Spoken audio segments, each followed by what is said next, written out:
General elections.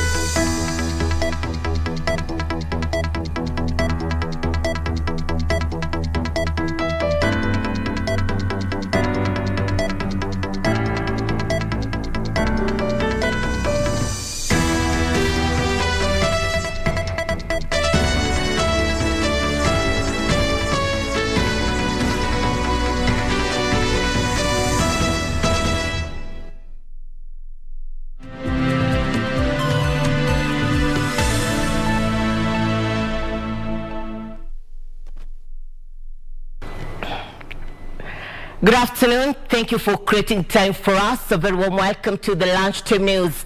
My name is Irene Muchuma. On sign language interpretation, we have Lancer Odingo. It is the fourth day in the month of April 2022. Fuel crisis continue to hit the country. This as many households continue to raise concern over high cost of electricity. We'll be bringing on board an expert in this bulletin in regards to the high cost of living. Do interact with us on all our social media platforms at KBC Channel 1. Kenya Driving Schools Association has asked the National Transport and Safety Authority to reopen the online portal for access. The association's national chairperson, Samuel Kamau, claims that NTSA is to blame for the mess within the boda sector. According to Samuel Kamau, NTSA closed its portal barring any acquisition of driving licenses as from February 15, 2022. He claimed that NTSA closed the portal and suspended 7 major services, including licensing of driving schools, drivers and instructors, after losing a court case on January 27th. Kamau said students are now stranded as the system cannot access driving tests. The government had better tell these people the truth, that maybe what you are doing in the Huduma centers is to register these people, the bodas, into the circles so that you can manage them. But don't lie to them that you are giving them any license, because there is no license that is coming out in Kenya today. Meanwhile, boda operators have reaffirmed their support for the government in its bid to streamline the sector. The majority boda riders ni watu wanajitafutia riziki zao. Ni wale wachache ambao wameingia ndani kujificha sababu ya uovu wao. Na sisi tunaomba serikali tuko tayari, wale tunawajua tutawapeana. In early March, the government ordered all bodas to join a SACCO and register with the National Transport and Safety Authority within 60 days.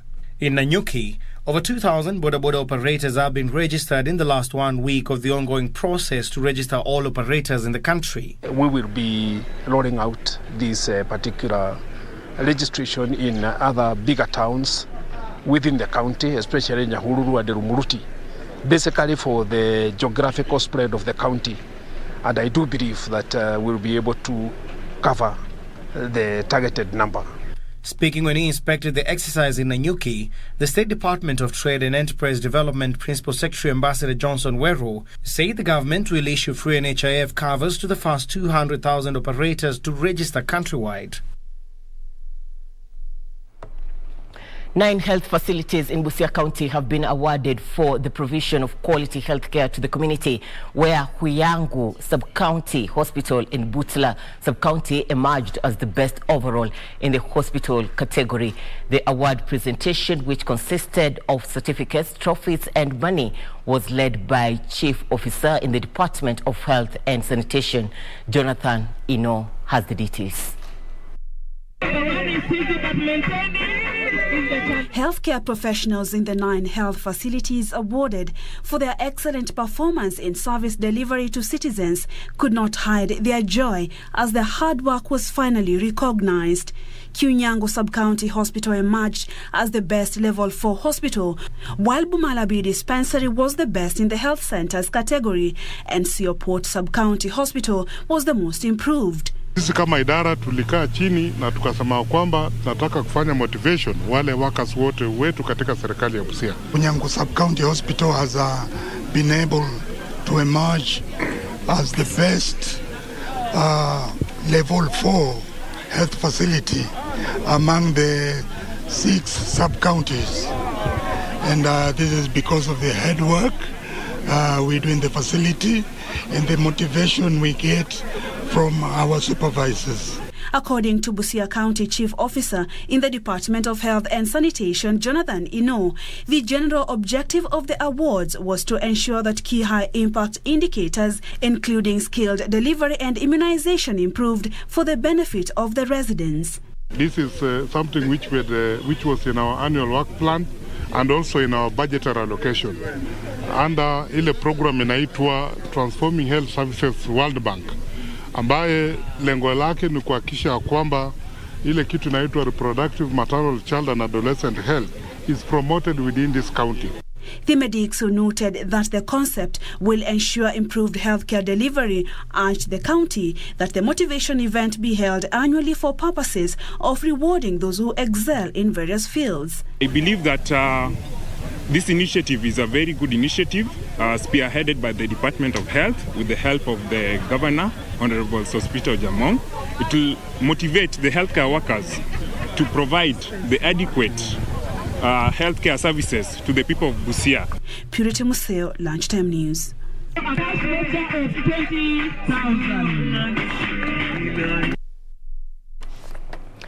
Farmers bordering the Tsavo National Park in Taita Taveta County can now breathe a sigh of relief following the successful intervention of program that has seen elephants stay away from their farms. The farmers who have struggled with the elephant menace for decades now are harvesting good yields from their farms. The partnership between the county government of Taita Taveta and the Save the Elephant project has seen the erection of beehives on the fences surrounding the farms, which scare away the elephants. Save the Elephants Bee project inatumia nyuki kama kulinda, kama kifaa cha kulinda binadamu, na kila mzinga inakuwa connected na waya. So ndovu akijaribu kuja kwa ule mzinga ambao uko occupied na nyuki, akijaribu kupita kwa waya, itashak zile hives mbili, na zikishak hivyo nyuki zitatoka. Nyuki zikitoka, ndovu naye ataenda. The project, which was coordinated by the Taita Taveta National Drought Management Authority, also involved training farmers on suitable methods of handling human-wildlife conflict. Kuna trainings zenye tumekuwa tukifanya. Kwa saa hii tunafanya hiyo tunaita community managed disaster risk reduction, ili uweze kupanga mikakati ya miradi ama strategies ambazo wanaweza tekeleza wenyewe kama community, na zile zenye watahitaji usaidizi kutoka nje. The farmers lauded the project, saying it has helped to improve their livelihoods and enhance food and nutrition security. Lakini nashukuru huu mradi ulipoingia, hata hivi tukizunguka ukiona pale, kuna mwingine aliingia juzi hapo akarudi mbio, na mwingine aliingilia hapa akakula zile black tunazitaga zile hata ziko hapa, akaingia akang'oa, alipofika hapo kwa waya akarudi mbio. For Lunchtime News, I'm Jaritich Kiprano.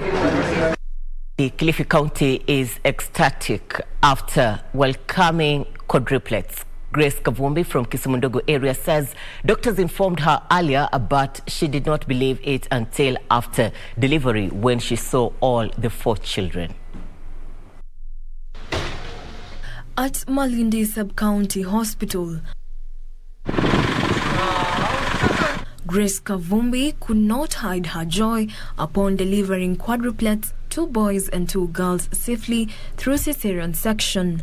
Speaking to journalists, Kavumbi said she was happy that the entire process of pregnancy and delivery was successful.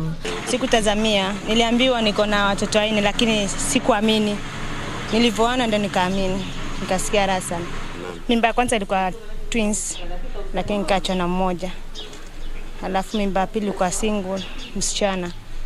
Hii ni mimba yangu ya 3. Niko na vijana 2 na wasichana 2. Kwa sasa hii niko na watoto 6. 33-year-old Kavumbi, who has 3 other children. Langu ni kuwapongeza sana, na huyu mama atembelewe na apatiwe zawadi za kutosha, manake familia yake si familia ambayo inaweza kujidumu kimaisha. Hiyo safari naamini haikuwa rahisi, na mwenyewe kama alivyosema alikuwa atarajii kwamba atajifungua hao watoto. Kilichobaki ni kwamba viongozi tujaribu kumpa msaada huyu mama, kwa sababu kibinadamu si rahisi. na kwa saa hii yeye atakuwa hawezi kujishughulisha na kazi yoyote kwa sababu anaangalia wale watoto 4. The infants will stay in incubators for 10 days before being discharged to go home. Jacqueline Masharia for Lunchtime News. Ready? Every case of teen pregnancy tags along a myriad of challenges. Life is never the same again for the affected, as Diana Katunge found out when she visited a rescue center for teen mothers in Ukunda, Kwale County. Behind this wall lies a safe haven for a girl child. As these kids do their things, they are oblivious of why they have to live with their parents in this enclosed place. Welcome to KBC Children's Home in Ukunda, Kwale County. We have the KBC Children's Home where we usually rescue the small kids, the vulnerable. So during our field visit, when we were going to the family to rescue those kids, it's when we found out that there are young teenage girls who are pregnant. 15-year-old Sophia Pema, not her real name, narrates how her biological father defiled her and made her pregnant. She has since given birth. Sasa walipoolewa wale dada yangu mwenye alimaliza class 8, nikabaki mimi hapo nyumbani. Sasa mimi ndo nilikuwa mkubwa. Akawa sasa ananitishia tu maisha huyo baba. Ananitishia maisha kusema kwa mimi nikikufanya haya mambo usiende kusema, niko ukisema nitakuua hapo hapo. Pema's father eventually went for her from the sister's place, but on their way back, father turned against daughter. Hiyo siku nikaenda shule asubuhi, nikatoroka tena kwenda kwa dada yangu. Akaja kunichukua tena usiku saa 5. Ninaenda nyumbani na njia yenyewe ni msitu. Sarah Charo, not her real name, is 16 years old and has been in this home for 2 months now. Niko na mvulana mwingine akamwambia dada yangu, yule dada yako nilimpenda. Ndio kuja nyumbani akanambia mvulana sikumpenda. Dadangu akanambiaje? Ani mkubali tu akusaidie, unajua vile nyumbani tuaishi. Being a minor, Sarah could not tell why her body was behaving differently. Nikamwambia aunti yangu mwingine, kulikuwa na aunti hapo. Kwanza nikuje mpaka leo sioni period. Akanambiaje? Kesho tutaenda kupima. Kaenda kupima nikapatikana na mimba. Kwale County is among counties hard hit by rising cases of teenage pregnancies. According to the government of Kwale Children Officer Dominic Kasamba, 152 cases of teen pregnancies were recorded in the first quarter of 2022. As teenage pregnancies continue to threaten many girls, not only in Kwale County, but also worldwide, now stakeholders are stepping in to intervene in the young girls' dreams. A section of political leaders from Narok County have called for political tolerance among different political supporters across the country, led by Narok County Assembly Majority Leader Barad Torome. The leaders urged Kenyans to preach peace and reconciliation ahead of the August polls. Meanwhile, Agriculture Cabinet Secretary Peter Munya has cautioned the electorate in Mount Kenya region against divisive politics. The leaders made the remarks during the official opening of African Inland Church Cereals branch in Narok Town. Narok County Assembly Majority Leader Bernard Parasoy Torome, UDA Narok Women Representative Aspirant Rebecca Tonkei, and ODM Narok North Parliamentary Aspirant Martin Kamwaro urged Kenyans to be wary of inciters. Mungu huwa amechagua kiongozi. Mwananchi hupewa ile hekima ya kuchagua kiongozi ambayo tayari Mungu amemuidhinisha. Kwa hivyo sisi kama Narok, ya muhimu tunapoingia kwa uchaguzi huu, tunataka campaign za amani kabisa. Also, Agriculture Cabinet Secretary Peter Munya has cautioned voters in the Mount Kenya region against divisive politics, saying they are detrimental to peace and cohesion in the country. Speaking during a routine visit to farmers in Kiambu, Munya said President Uhuru Kenyatta, through his ministry, had made tremendous reforms in the tea and coffee sector, and that only leaders capable of implementing the reforms should be elected. Tuanze kwa wale watafanya nini? Watakuja hapo kule tunaenda, na wale watakuja ambao wanajali wakulima, na kuna wale watakuja ambao watakuja kupora. Hiyo ni vizuri tuelewe hivi. Yale mambo tunajaribu kutatua saa hii, mengi yaliharibiwa wakati gani? Finally, Nairobi County Assembly Majority Leader Abdi Guyo, who is also Matopeni Ward MCA, has officially kicked off his Isiolo gubernatorial campaign. Guyo, who held his first political meeting with the Ameru leaders, settled on Hudson Kinyua as his running mate. Lakini ukiwa na title utainuka kiuchumi. Utaenda bank, uitishe pesa, ufanye biashara. Hiyo ndio kazi yangu ya kwanza. For Lunchtime News, I'm Zainab Said. You're watching the Lunchtime News. We'll take a short commercial break. We'll be back with more. Stay with us.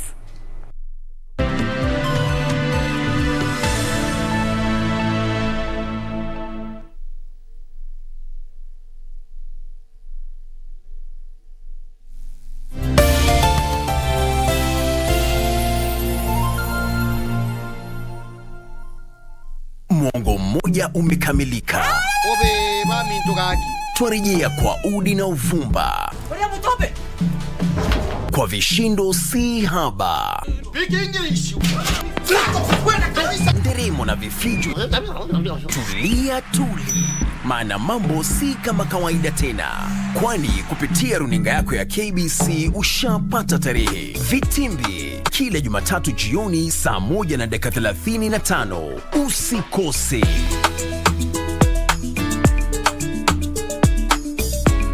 Mundos divididos por una sombra de traición. Don't ever insult her again if you don't want me to rip what's left of your face. Yeah, why don't you try? What do you know about this planned development with some investors in Costa Alegre Bay? I don't trust that woman, much less any business she brings in. It would mean a lot to me if I know that you're not against it. Dorothy Nielsen was in fact murdered. And from the looks of it, it seems her body was dumped just a few hours after she died. Lying Heart.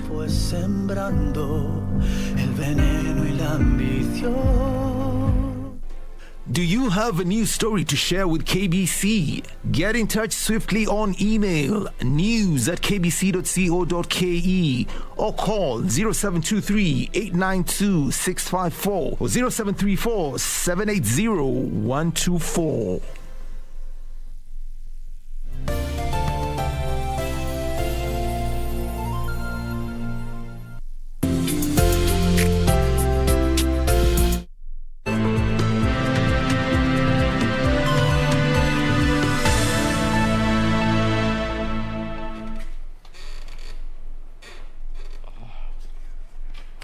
Welcome back. Thank you for staying with us. Time for Channel 1 Business News. The World Trade Organization has cut its global trade growth forecast for this year due to the ongoing conflict between Russia and Ukraine.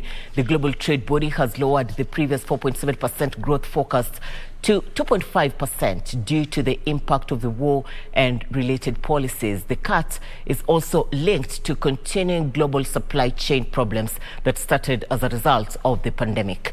Details of this and more in our International Business Roundup. Director General Ngozi Okonjo said disruptions would make food more costly, expressing worry that there is a food crisis that is brewing.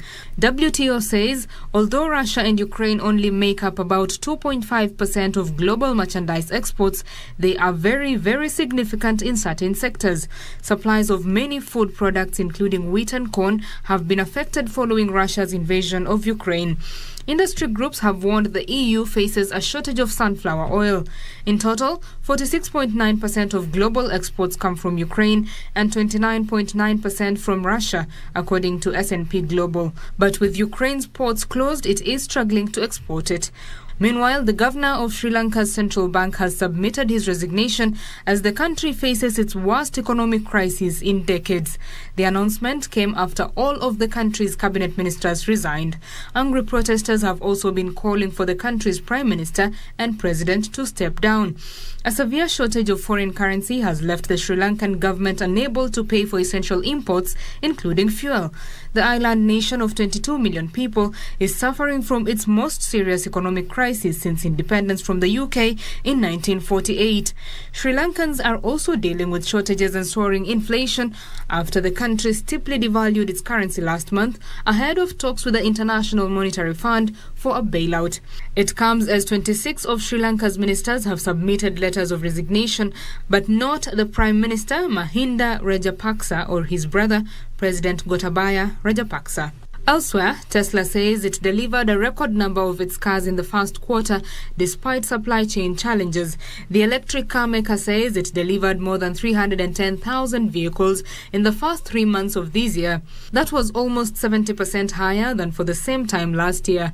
Chief Executive Elon Musk says the improvement came despite an extremely difficult quarter, including strict coronavirus policies in China, where Tesla has a so-called gigafactory. Tesla delivered 310,048 cars from the start of this year to the end of March, up from 184,800 a year earlier, according to figures released over the weekend. In South Africa, farmers are benefiting from agricultural technology demonstration centers, a model of agriculture development set up to boost food security. The centers, found in 23 countries in Africa, are ensuring transfer of agricultural technology and skills from China with the aim of improving the living situation of farmers across the continent.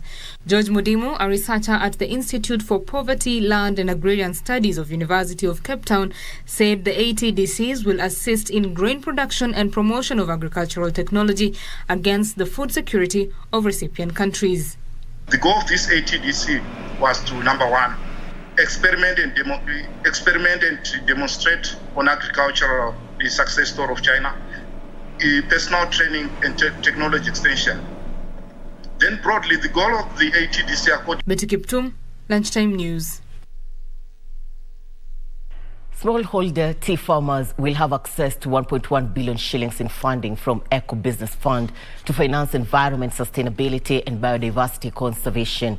Family Bank CEO Rebecca Mbithi says the beneficiaries will be trained and equipped with tools to mitigate the adverse effects of climate change through sustainable use of natural resources. Here now are the details of this and others in our corporate briefs. The third largest tea producer in the world and is ranked the largest tea exporting country, representing about 22% of the global tea trade. The partnership between Family Bank and Eco Business Fund will expand access to finance for sustainable agricultural producers, particularly in the tea sector. The initiative is meant to strengthen the tea value chain where financing gaps persist. The bank says Kenya's tea sector is robust. However, climate change and other supply chain challenges poses a threat to optimum production. Family Bank CEO Rebecca Mbithi says with the funding, there will be a stable uptake from developed markets, steering other local producers towards more sustainable production methods. Meanwhile, rural SACCO stakeholders are calling on the SACCO Society Regulatory Authority to reduce charges levied on rural-based SACCOs. Speaking during an annual general meeting for the Githunguri Dairy SACCO, SACCO chairman Joseph Mburu said that SACCOs in rural areas should not pay the same charges as their counterparts in urban areas, as income generation in the agricultural sector is proving difficult at the moment. Sometimes the seasons are not, nobody is sure about what will happen. There are diseases, that come to the cows or animals. Then that is where the farmer derives his income from. It is not well felt or well stipulated that the way we can see that savings coming back to the same member or the same farmer. So there is that gap.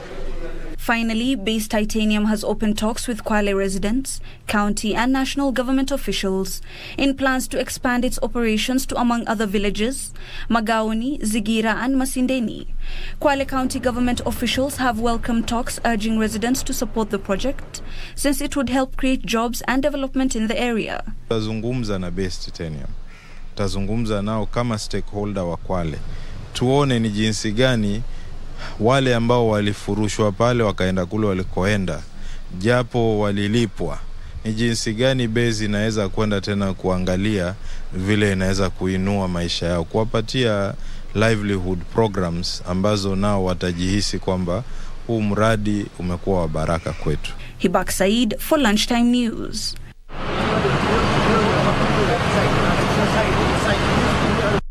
Many households continue to raise concern over high cost of electricity, which is also affecting the manufacturing industry. In this bulletin, we're bringing on board the chairperson for the Electricity Sector Association of Kenya, that is George Aluru, to bring us into perspective why the high cost of electricity. Why can't we have a cheaper electricity like other countries such as Ethiopia? George? Thanks, Irene, for the questions. A very good question, and I know a lot of us actually do that comparison between Kenya and other countries.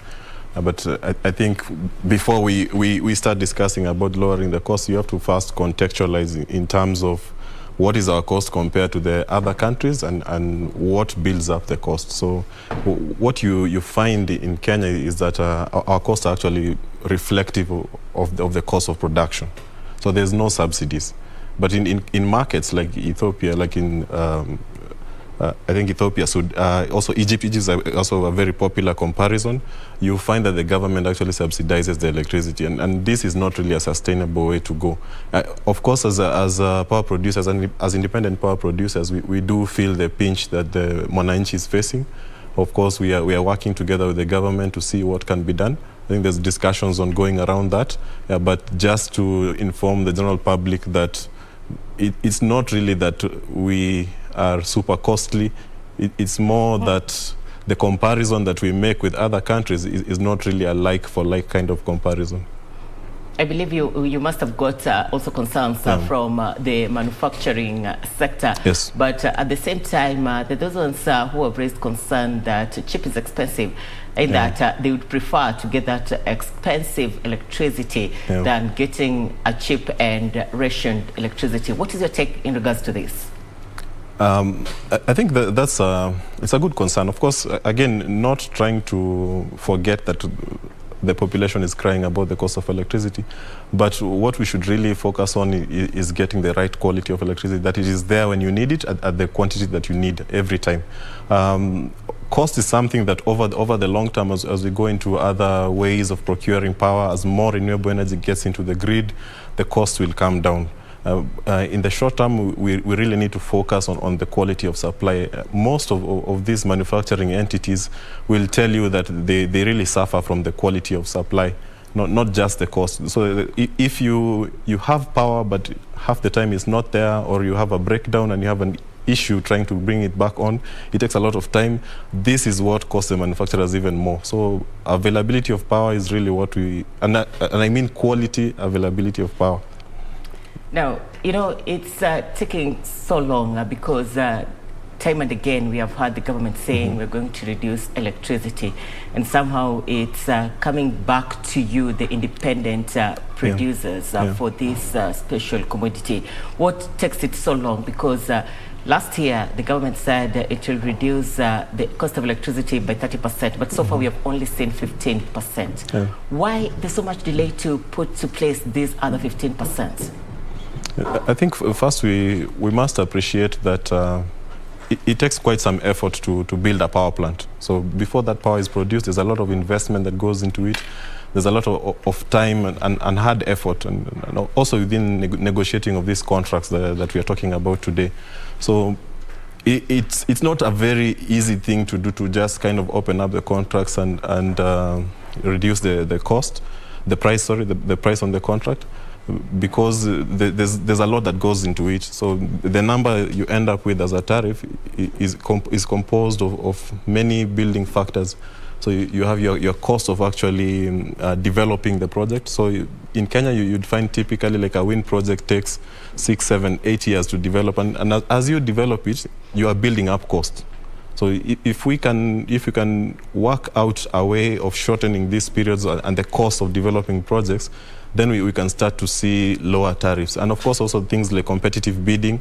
Once we do, and we have started going in that direction, once we get into a setup where we are doing competitive bidding, then you can find lower costs. But for the short term, it's not really very realistic to achieve sharp reductions. I think the government has done a good job up to now. At least we have the first 15%, and they are working on modalities to actually deliver the next 15%. George, from where you sit, you have said it takes time to put up a power plant. Yeah. But look at, for instance, the power plants in Turkana. It's complete, but again, it's taking so long for it to start supplying power, which could, in other words, reduce the cost of electricity in Kenya. What happens? Why the delay for them to take over the mandates that could be given to them? I think maybe just to correct you, the power plant in Turkana is actually on. It has been online now, I think, for two or more years, 2+ years. They are delivering, of course. Yeah, but I think maybe the initial challenges were to do with the transmission line. There was issues around the transmission line and acquisition of the land for that transmission line. But now it's online. Of course, even with that, you must consider that they developed a project in a very remote place, and of course there's a build-up of costs, because you need to build roads, you need to build the transmission line itself, almost 400 kilometers. So then all these things build up to the tariff. And as I was saying, once we start to get even more renewable energy into the grid, and we move into competitive tenders, and then you find projects that are now located in areas that are, I would say, already there's the grid, there's a road, there's all these amenities that come up with the project, then the price will be lower. And what gets into power purchase agreements? Sorry, just from where you sit, what goes into power purchase agreements as independent electricity producer? Yeah. So power purchase agreements are basically a split of risks. So you want to assure that whoever has the best capability to manage a certain risk gets allocated that risk. So in this case, the independent power producers are able to assure that their power plants will be ready to deliver power at a certain time, at a certain voltage, at a certain location. And then on the other side, the KPLC has to assure that the demand will be ready to actually take up this power. So, and then amongst other things, you also have risks of if let's say the power producer is not ready to deliver the power, but KPLC is ready to take it, how do you penalize them? And the other way around, if you are ready to give power to the grid, but the grid is not ready to take it, how do you get compensated? So it's mostly a balance of this kind of risks in that contract.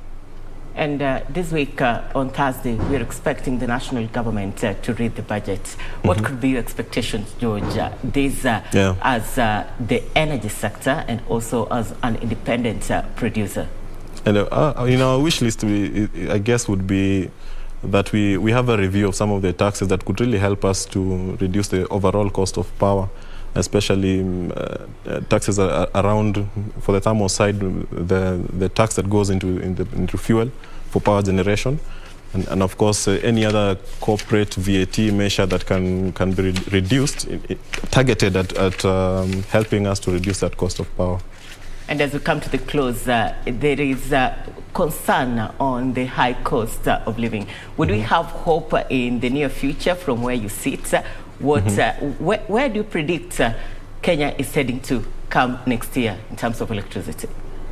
Well, I think we have hope. Let's have hope. There's a bright future for us. I think most of these reforms that are being undertaken are very beneficial for the electricity market in general.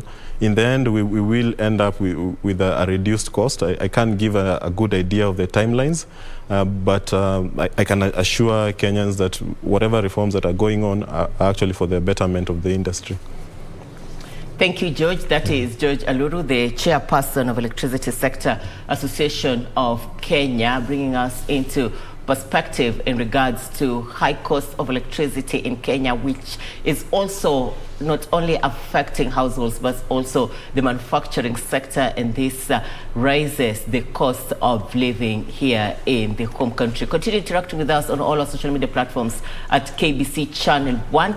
Now back to the local scene. The Independent Electoral and Boundaries Commission has maintained that no electoral-related offense committed before, during and after the general elections will be spared, while calling for the fast-tracking of electoral cases currently before the judiciary. IEBC Chairperson Wafula Chebukati noted that a total of 71 cases were recorded by the Code of Conduct Committee in 2017, with 2 individuals disqualified from participating in the general election. Chebukati spoke during the official launch of the elections guidelines for the justice sector ahead of the upcoming general election. And we already had a few cases, although some have been challenged on the issue of jurisdiction. I believe Honorable CJ, the courts should fast track the hearing of those cases so that they don't hamper other cases that may come up along the same lines. The Code of Conduct is very clear, and going by the by-elections we had and after the last general elections, you find the issues are mainly around violence. They go to matters of hate speech and also usage of state resources. These are some of the matters that will come up as we go along. We shall not relent. We shall ensure that we deal firmly with individuals who breach the Code of Conduct and ensure that the law is followed.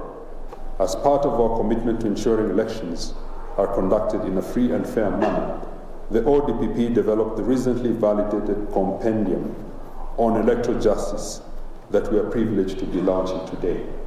And this compendium is not only for prosecutors, but it is there to be used by all of us who will be in the criminal justice system. More than 800 residents of Chanagande Ward, Kaloleni constituency in Kilifi County have benefited from a free medical camp courtesy of Kenya Ports Authority. The residents were examined and given medication, while extreme cases were referred to hospital. Residents of Chanagande Ward, Kaloleni constituency in Kilifi County say the free medical camp is a great relief as the only health facility in the area is overstretched. Dama Kazungu, Riziki Karisa and Charo Mandege are among the beneficiaries who urge the government through the Ministry of Health to ensure proper health service delivery to residents of Chanagande. Nilipokuja hapa nilikuwa ni mgonjwa na nimehudumiwa vizuri na nikapata madawa. Na nafikiria ngeenda huko nyumbani nitawaambia wenzangu waje wapate madawa yao. Na nashukuru kwa kutuletea msaada, manake familia yangu yote pia imekuwa na shida ya pressure, sukari, lakini tunashukuru leo tumepata msaada, maana ile pesa yenye watu tunatumia kwa hospitali leo tumeletewa msaada, kwa hivyo itasaidia mambo mengine. Nashukuru katika hii mradi uliokuja. Nashukuru sana, tushapata madawa. Iko hospitali ya Chalani, lakini ukienda saa zingine hata unaambiwa kanunue madawa.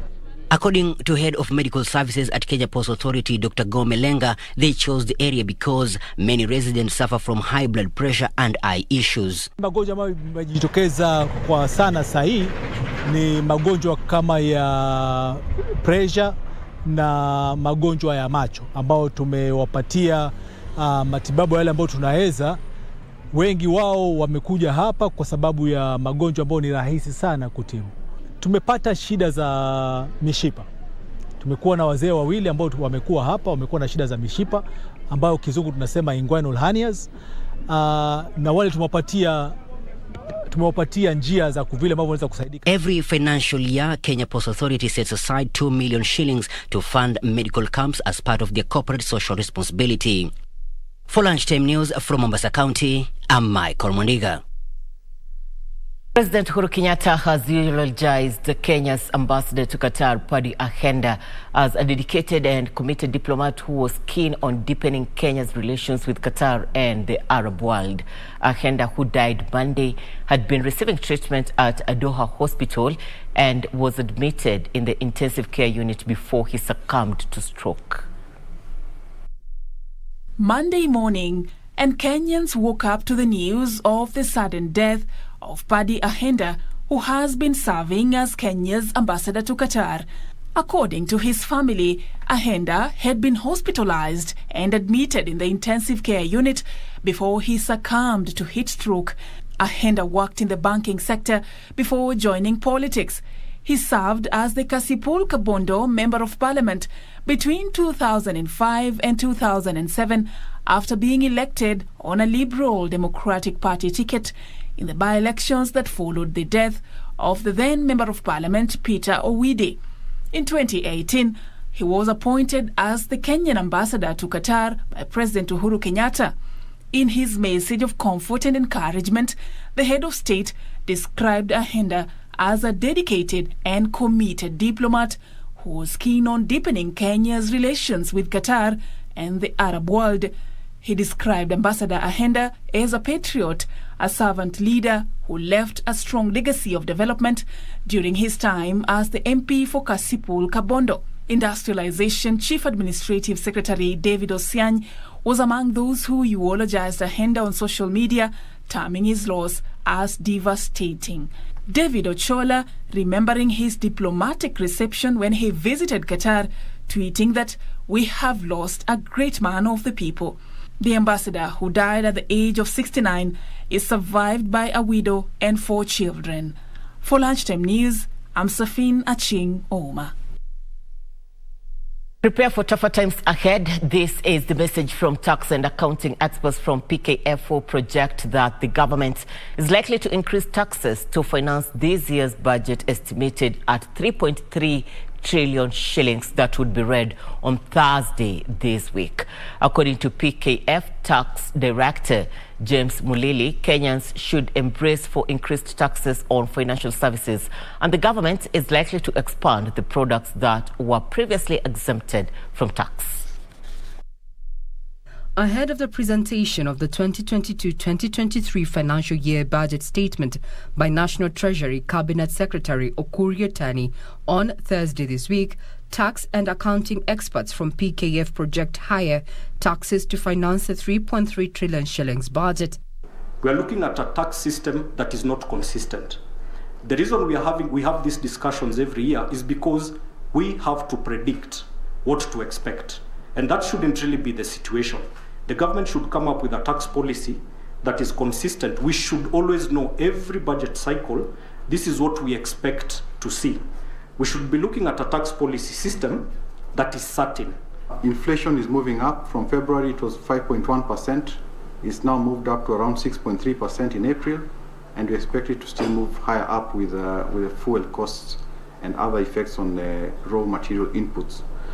They say variables like the rising cost of living, uncertainty around the elections, the Russia-Ukraine war and global supply chain disruptions could stifle the economy and affect tax collection. We are seeing a lot of target on anything that would net taxes from a customs point of view, import VAT, the excise duty, as well as all the other levies that come with importation.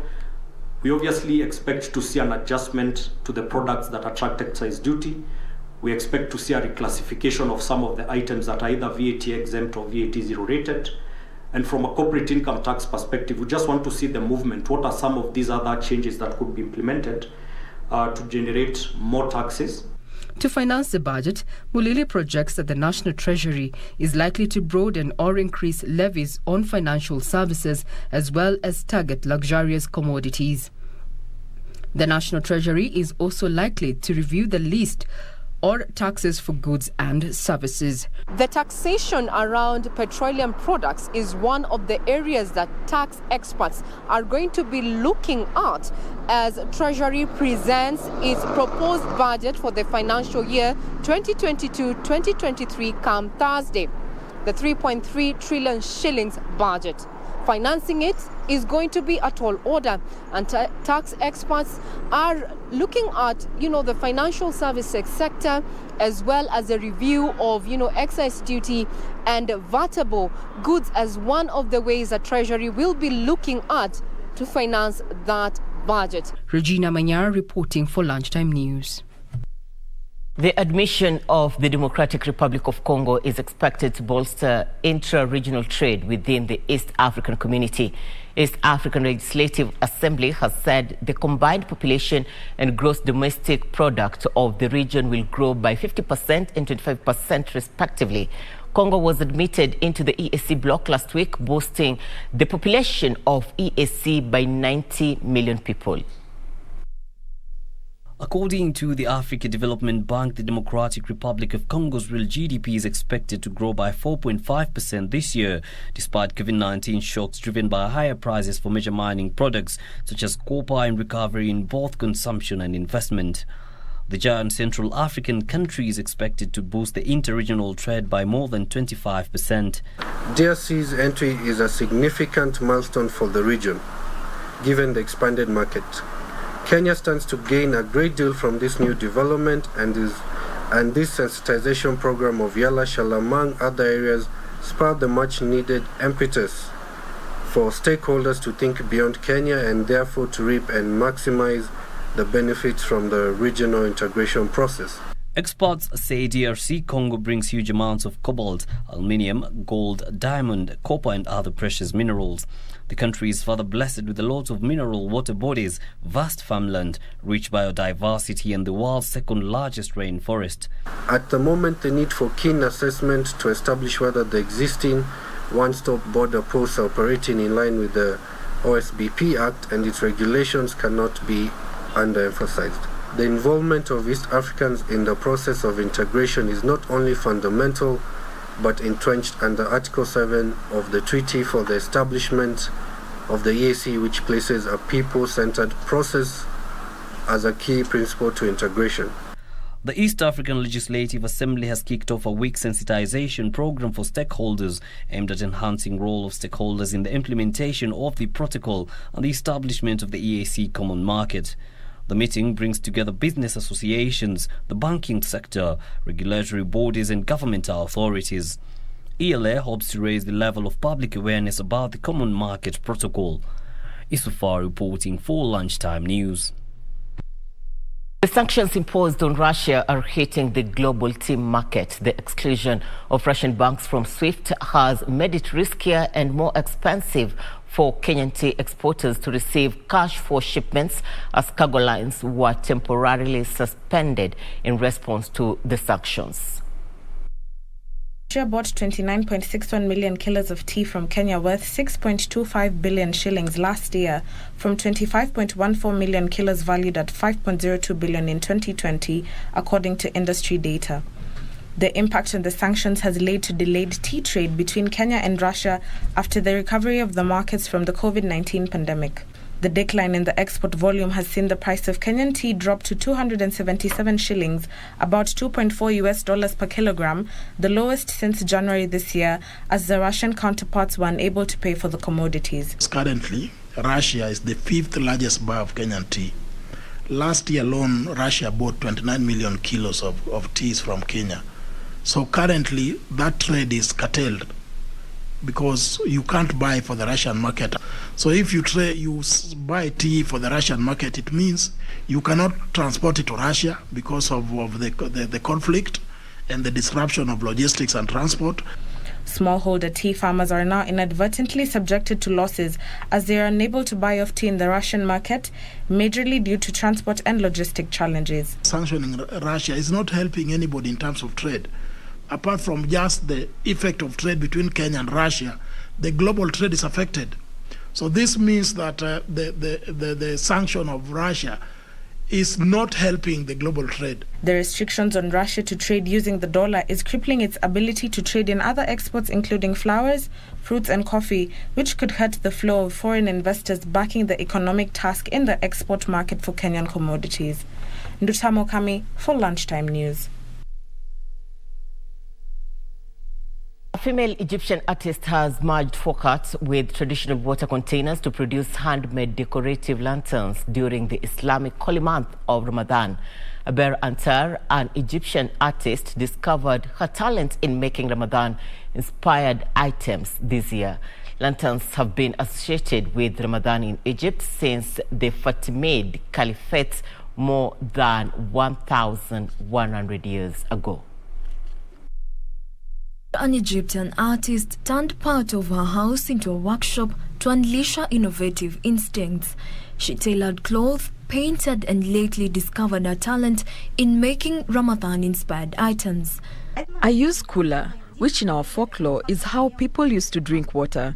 It's made from clay and is said to purify water and keeps it cool, way before fridges were made. It's not commonly used here anymore, except as a decorative item in homes. Lanterns have been associated with the holy month of Ramadan in Egypt since the Fatimid Caliphate. Nowadays, they are common gifts for children. In order to spread the joyful spirit of Ramadan, Abir tries to make each kula lantern special. Try as much as possible to innovate in every piece, to make each one unique. I don't want clients to enter a shop and see identical items on display. They take home something that belongs to only them. It's a traditional kula and it's a Ramadan lantern that is purely Egyptian. Egypt used to import millions of US dollars worth of lamps.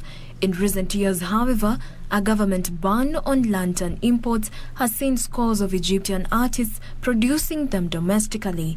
Jacqueline Masharia for Lunchtime News.